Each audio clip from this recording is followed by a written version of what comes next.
जय हिंद, वंदे मातरम, भारत माता की जय। राष्ट्रवाद की बात प्रहार के साथ आप सभी का हार्दिक स्वागत है। तो अब कल की बड़ी खबर है कि हिजबुल्लाह में उसका जो प्रमुख कमांडर है नसरल्ला मारा गया। अब इसका मतलब यह है कि 1 साल पहले जब जंग की शुरुआत हुई थी और उस समय ही हमारे कुछ मित्रों से हमारी बात हुई थी और तभी मैं कहा था कि ये जो शुरुआत हुई है हमास से और फिलिस्तीन से, अब अगर तुम लोगों को जो गुरूर है 52 मुल्कों का, ये एक एक करके सारा गुरूर इजराइल जरूर तोड़ेगा। पूरे विश्व में एक ऐसी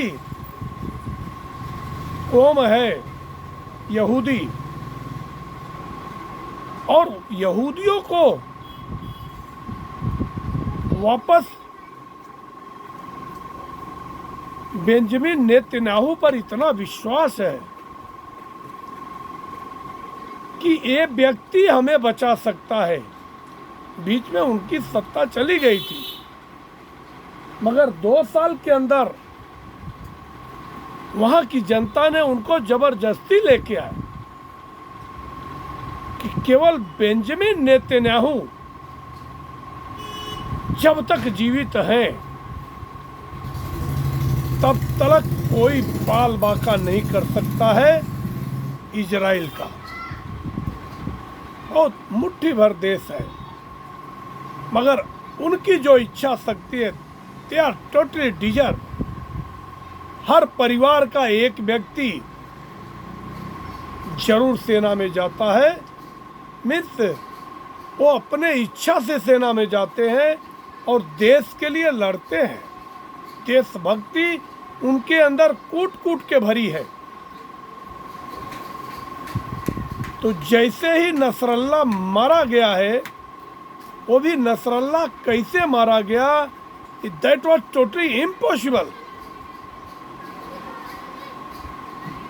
उसके हेडक्वार्टर के नीचे जहां 6 बिल्डिंगें हैं, उसके 50 फीट नीचे बंकर बना है और बंकर बूस्टर बम से बंकर तोड़ के और 50 फीट और नीचे पाताल में जाकर मारा है। ऐसी इच्छा शक्ति अगर भारत में किसी के पास है तो नरेंद्र मोदी के पास है। मगर नरेंद्र मोदी कहते हैं कि मैं भगवान बुद्ध के रास्ते पर चलूंगा, अहिंसा परमो धर्म की बात करते हैं। मगर जैसे ही पाकिस्तान अपने आदर्श से बाज नहीं आ रहा था, जब सर्जिकल स्ट्राइक हुई, एयर स्ट्राइक हुई और पुलवामा जैसी घटना हुई, तो घर में जाकर नेस्त नाबूद कर दिया, आतंकवाद का कमर तोड़ दिया। ऐसी दूरदृष्टि सोच नरेंद्र मोदी जी की है। और पूरी दुनिया के 54 देश, अगर रसिया भी हिजबुल्लाह और फिलिस्तीन के साथ खड़ा होता है, हमास के साथ खड़ा होता है, तो एक भारत और अमेरिका और नाटो देश एक खड़े होते हैं और इजराइल के साथ। अब नसरल्ला मारा गया है, इसके पहले हानिया मारा गया, इस्माइल हानिया मारा गया, फिर नसरल्ला मारा गया, ईरान के राष्ट्रपति मारे गए। अब ईरान के जो दूसरे राष्ट्रपति हैं खामनेई, अब खामनेई की बारी है और उनको सुरक्षित स्थान पे पहुंचा दिया गया है। मतलब इतने डर गए हैं ये आतंकवादी देश, जबकि यूनेस्को में अमेरिका में भाषण देते हुए नेतन्याहू ने कहा कि हमें शांति पसंद है मगर आंख दिखाने वाले लोग नहीं पसंद है। हम लात मारने वाले लोग हैं। 7 अक्टूबर को जब हमास ने 7 अक्टूबर 2023 अचानक ही हजारों रॉकेट दागकर, जिस समय हमास ने छोटे छोटे बच्चों को, बुजुर्गों को, महिलाओं को मौत के घाट उतारा था इजराइल में और कितने लोगों को बंधक बना लिया था, ऐसा मंजर था। आंखों से खून निकल रहे थे, मासूम बच्चों को मौत के घाट उतार दिया गया, नौनिहालों को मौत के घाट उतार दिया गया, 80 साल के बुजुर्गों को ब्लैकमेल करने के लिए बंधक बना लिया। इतनी क्रूरता, ये तो कोई भी धर्म, कोई भी मजहब क्रूरता का पाठ नहीं पढ़ाता है, मगर उस समय ही एक शपथ लिया था, बदलापुर होगा।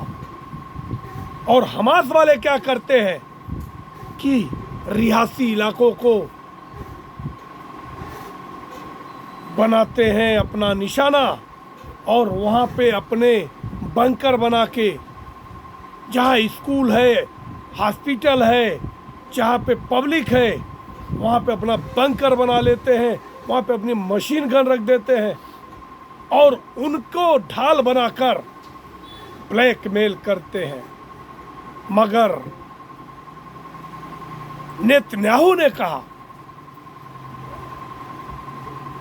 कि हमास वाले लोग इलाका खाली कर दें, क्योंकि शेर को ललकारने वाला बचेगा नहीं। और अब 24 बटालियन में 23 बटालियन निस्त नाबूद हो गई हमास की, अब कोई नाम लेवा नहीं बचा है। और उनके कुछ परस्त लोग अपने देश में भी फिलिस्तीन और हमास की हिमाकत करते हैं, जबकि आतंकवाद और आतंकवादियों का कोई धर्म नहीं होता है, का कोई जाति नहीं होता है। इनके साथ खड़े होने वाले लोग भी क्रूर हैं।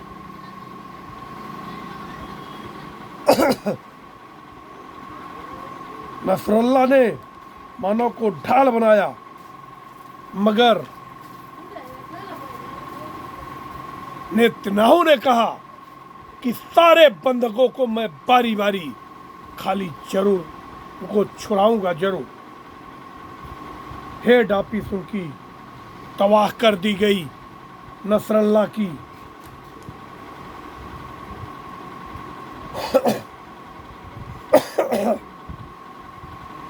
बर्बाद हो गया। अब खामनेई का नंबर है, कहाँ भी छुपे, काल कोठरे में भी छुपे, मगर मारा जाएगा। हमास के बाद हिजमुल्ला का भी तबाही करीब है और इजराइल का भी। इजराइल ने कहा, इजराइल को ईरान ने धमकी दिया कि यही हाल इजराइल का भी होने वाला है, मगर बैंकर में छुपे हुए लोग अब नसरुल्ला और उसकी बेटी को भी उसकी बेटी की भी मृत्यु हो गई, क्योंकि उनके हेड ऑफिस पर 80 टन बारूद से न्यू ऑर्डर करके लॉन्च किया गया। और उस समय नेतन्याहू अमेरिका में थे और हिजब नसरल्ला को लगा कि अभी तो मैं बहुत सुरक्षित हूँ क्योंकि वो यहाँ पे है नहीं, मगर उनकी आर्मी और उनके विदेश मंत्री ने इस घटना को अंजाम दिया। मगर नसरल्ला मारा गया हिजबुल्लाह में, लेबनान में और लेबनान में भी यही हाल है। लेबनान में आधी सैनिक जो है वो हिजबुल्लाह की है और लेबनान खुद डरता है हिजबुल्लाह से, मगर उसका कनेक्शन जम्मू कश्मीर से। अब सबसे ज़्यादा अगर दर्द किसी के पिछवाड़े में हुआ है तो महबूबा मुफ्ती के हुआ है। उन्होंने नसरल्ला को शहीद बता दिया और आज उन्होंने कहा कि अब हम आज कोई चुनावी सभा नहीं करने वाले हैं। तो ये कहने का मतलब है, हूती कहते हैं हूतियों ने हमला कर दिया, मगर सारे रॉकेट को ध्वस्त कर दिया इजराइल ने और हवा में ही नष्ट कर दिया। हमास नेता यादमा को भी गाजा पट्टी में शिफ्ट किया गया, हानिया को ढेर कर दिया गया था। अब महबूबा मुफ्ती और नसरल्ला करके सांसद हैं नेशनल कॉन्फ्रेंस के, ये लोग उसके मौत पर मातम मना रहे हैं। मैं कहता हूँ, अपने देश से मांग करता हूँ कि इनके ऊपर भी कठोर कार्रवाई होनी चाहिए। अपने देश में किसी प्रकार का आंसू बहाने वाले लोग नहीं चाहिए। सभी आतंकवादियों का यही हाल होना चाहिए। जो मानवता के दुश्मन है, चाहे किसी भी जाति धर्म पंथ मजहब के हो, उनके साथ यही हाल होना चाहिए। आपकी क्या राय है? आप कमेंट सेक्शन में आके अपने राय रखें। हमारे चैनल को सब्सक्राइब करें। देखते रहिए राष्ट्रवाद की बात प्रहार के साथ। आप सभी का हार्दिक स्वागत है। हम आपसे फिर मिलेंगे नए मुद्दे के साथ। जय हिंद, वंदे मातरम, भारत माता।